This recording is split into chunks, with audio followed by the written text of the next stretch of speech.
gente! Bom dia! Estamos aqui pela nossa querida TV Horizonte, a TV de Nossa Senhora da Piedade. Paz e alegria para vocês que estão conosco nesta manhã, essa manhã de quarta-feira, friorenta na cidade, não é isso, Patrícia? É isso aí, mesmo. Você está até de casaco hoje, um casaco mais, né? Ah, chapeuzinho vermelho. Muito bom dia para vocês, queridos telespectadores. Excelente, abençoada quarta-feira, 17 de junho. É tá isso voando, aí, né? Hein? O junho tá voando, né? Imagina. Sem as festas de junho, né, Patrícia? As festas juninas. As festas juninas, né? Sem elas. O ano passado nós trouxemos até aqui no estúdio, você lembra? É verdade. Mas hoje, infelizmente, né, nós estamos aí nessa pandemia. Aliás, eu quero comentar um assunto hoje, Patrícia, muito interessante. E vou contar uma historinha, porque quem tem tanto tempo já de rádio, televisão e etc., jornal e etc., tem sempre uma historinha para contar. Em 1973, 74, o Newton Cardoso, então prefeito da cidade de Contagem, fazendo uma grande administração, ele teve a ideia de criar uma associação de prefeitos da região metropolitana. Todos os municípios naquela época participaram. Belo Horizonte, além de Belo Horizonte, Betim, Contagem, Ibirité, Esmeraldas, Neves, Pedro Leopoldo, Vespasiano, Lagoa Santa, Santa Luzia, Nova Lima, Caeté, Raposos e Rio Acima.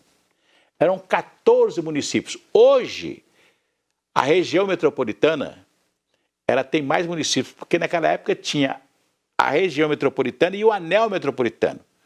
O anel eram municípios que não estavam na chamada região metropolitana, mas estavam no anel metropolitano. Faziam parte do anel. Faziam parte de um anel metropolitano. Bem, por causa da criação desta associação de prefeitos, que ganhou o nome de Grambel, Grande BH, Belo Horizonte nunca foi simpática à associação dos prefeitos. Nunca foi. Nunca foi. Praticamente, quase não participava. Um prefeito que participou nessas reuniões e tal foi o prefeito Oswaldo Pierusetti, que participou em algumas e tal, mas normalmente os prefeitos de Belo Horizonte ignoram a associação dos prefeitos da região metropolitana. Por quê? Porque o Newton Cardoso teve a visão de que precisava se discutir a região metropolitana, já naquela época, em 73, 74. Aí veio o governo do Francelino Pereira, aliás, o governo era do Rondon Pacheco. E por causa disso, o governo do estado criou o Plambel, Planejamento Metropolitano de Belo Horizonte. E o Plambel passou a ter uma certa ação em todos os municípios da região metropolitana, porque virou uma lei na Assembleia Legislativa, etc. e tal. E aí o Plambel iria, naturalmente, colocar no papel todo o planejamento da região metropolitana. A prova que, por exemplo, se você quisesse abrir um loteamento na cidade de Contagem, você tinha que ter a aprovação do Plambel. Tudo era assim. De repente, né, o Plambel acabou, porque entraram outros governos e etc., e nenhum prefeito da cidade de Belo Horizonte e nenhum governador de Minas se interessou em sentar com os prefeitos da região metropolitana a partir de Belo Horizonte e fazer um plano diretor para a região metropolitana. Faltou conversa. O Roberto Carvalho, que era aqui homenageado, vai fazer aniversário semana que vem, o Roberto Carvalho, meu amigo, quando deputado estadual, fez uma lei, porque tinha acabado com o Plambel, então ele fez uma lei criando um órgão que é o órgão coordenador do desenvolvimento da região metropolitana de Belo Horizonte. Inclusive com a criação de um fundo para as obras na região metropolitana. Então, por exemplo, você não vai fazer agora o metrô de Belo Horizonte, Sete Lagoas, mas você vai deixar o lugar para ele.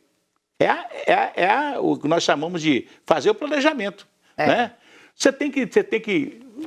Problema de lixo na cidade. Eu dei uma ideia uma vez que a Copasa, que é a empresa que é a empresa que trabalha com saneamento, ela devia ser a responsável para fazer os aterros sanitários. Cobrava isso na conta de água.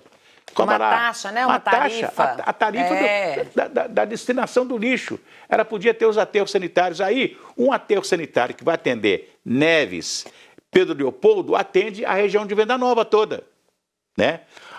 O aterro sanitário que vai atender Contagem e Betim atende também a região oeste de Belo Horizonte, a região do Barreiro. Você pensou, o lixo do Barreiro é coletado no Barreiro e vai ser julgado hoje em Sabará, porque é o único lugar que tem hoje um aterro sanitário, e que é um aterro sanitário particular da empresa Queiroz Galvão, porque Belo Horizonte não teve mais lugar de colocar lixo. Então, quer dizer, são problemas metropolitanos, né, que você tinha que resolver juntamente com o governador e os prefeitos, arranjando soluções. Infelizmente, nós não temos nenhuma solução para o problema metropolitano. As coisas vão acontecendo. Eu lembro que naquela época fez-se a Via Expressa Leste-Oeste e a Via Expressa Norte, que ia para Pedro Leopoldo. Ficou nisso e que está até hoje, né? Essa nós chamamos de Via Expressa que não é uma Via Expressa, que tem sinal de trânsito, tem tudo nela. Aqui que vai para Contagem, e a outra que foi ampliada agora com a chamada linha verde que o Aécio inventou e que vai bater a Pedro Leopoldo. E ali para em Pedro Leopoldo e acabou. A rodovia tinha que continuar duplicada até Sete Lagoas. Era mais uma forma de você resolver o problema grave de trânsito que nós temos de Sete Lagoas para Belo Horizonte todos os dias pela BR-040. Então, quer dizer, não há solução. E hoje aconteceu um acidente feio. Mais uma vez, eles falam que é BR-356. Para mim é Avenida Nossa Senhora do Carmo. Acesso. Acabar com esse negócio. A rodovia 040. Eles estão dizendo que a rodovia é aquela que vem de Ouro Preto, que chega... Não, rodovia 040. Né? Agora, ali do shopping, do BH Shopping para baixo, é a Avenida Nossa Senhora do Carmo. Quer dizer, a carreta não podia estar trafegando ali.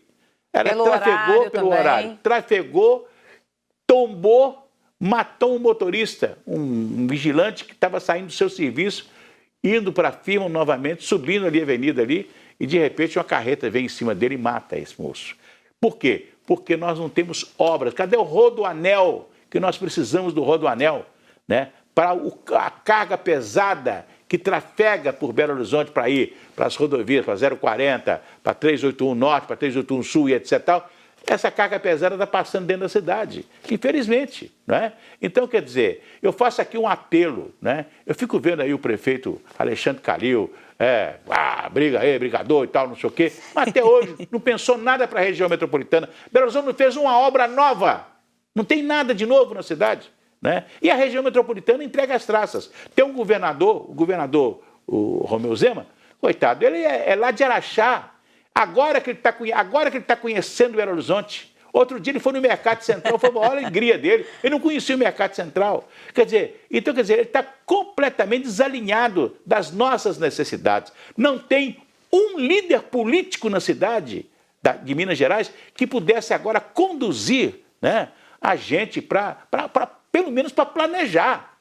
Nem planejamento nós temos, é triste. Liderança, né? planejamento, tudo isso, triste, né, Cirantão? É importante. Triste. Entra ano, sai ano, vem a eleição e etc. Tal. Nenhum candidato tem proposta de fazer, a partir de Belo Horizonte, um planejamento metropolitano, infelizmente. E por falar em eleições, o Tribunal Superior Eleitoral já definiu aí que as eleições serão adiadas para o dia 15 de novembro. Então, esse ano nós teremos aí eleições municipais. Prefeitos e vereadores aí concorrerão. E não vai ser muita novidade, não, porque antigamente as eleições eram no dia 15 de novembro. Dia 15 mesmo. Depois é que se passou para o dia 3 de outubro, porque 3 de outubro era uma data, foi a data da Revolução de 30, quando o Brasil mudou e tal, então ficou 3 de outubro. Mas agora, né, por causa da pandemia, vai para novembro novamente. E por causa da pandemia também, o Tribunal de Justiça de Minas Gerais está prorrogando a suspensão aí do prazo, gente, para os processos físicos. A gente sabe o seguinte, que a saúde é muito importante, a economia também, claro, nenhuma das áreas concorrem aí com a saúde. Mas a justiça está parada, né? A justiça está parada, Cirantão. Que difícil isso. De acordo com a nossa querida defensora pública Silvana Lobo, uma pessoa injustiçada adoece também. Vamos assisti-la? Vamos ouvir. Bom dia, Patrícia Joe, bom dia, Cirantão. Pois é, para a gente falar aqui sobre esse assunto, né, o Tribunal de Justiça suspendeu os prazos dos processos físicos. O que são os processos físicos? São os processos em papel, né, que ainda estão em papel, porque uma boa parte dos nossos processos já estão digitalizados dentro do processo judicial eletrônico, dentro do EPROP, dentro de sistemas informáticos. Mas os processos físicos, aqueles que demandam que os advogados vão até o fórum, né, para poder ver o processo, as decisões são todas no papel, né, digitadas, mas no papel, as sentenças vêm no papel. Os prazos desses processos estão suspensos desde o dia 18 de março e agora o Tribunal de Justiça prorrogou mais uma vez para até o dia 15 de julho. Diante disso, os jurisdicionados estão desesperados pela falta de decisão nos seus processos e os advogados pela impossibilidade de exercer o trabalho deles. Ô, gente, isso é uma coisa muito séria, porque isso deveria ser olhado, não assim coletivamente, suspender o estado inteiro, mas deveria ver a situação de cada cidade, de cada comarca. Nós estamos abrindo shopping, gente, nós estamos abrindo comércio, tem muito mais gente, então isso poderia ser feito de uma maneira muito mais ordenada.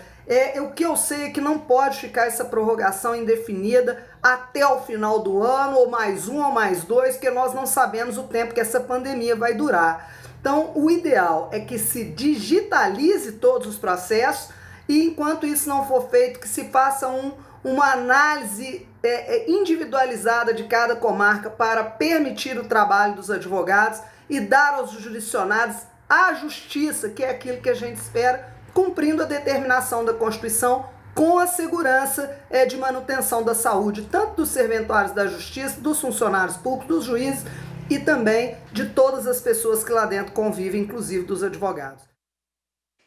Muito boa a sugestão, né, da doutora verdade. Silvana Lobo, ela que é atuante aí. Ela fala muito bem aí, Cirantão, porque nós precisamos de criar alternativas, formas, porque as pessoas que recorrem à justiça também estão precisando, né? Olha aí, vai tudo bem, muito bem, muito bem, muito bem, muito bem, muito bem, bem, bem, com pílulas de Lúcen. Sabe aquela dorzinha urinária, aquela sensação de queimação e ardor? Pílulas de Lúcen. Se persistirem os sintomas, o médico deverá ser consultado. Olha aqui, o cerco está fechando nos apoiadores de Bolsonaro. Daqui a pouquinho.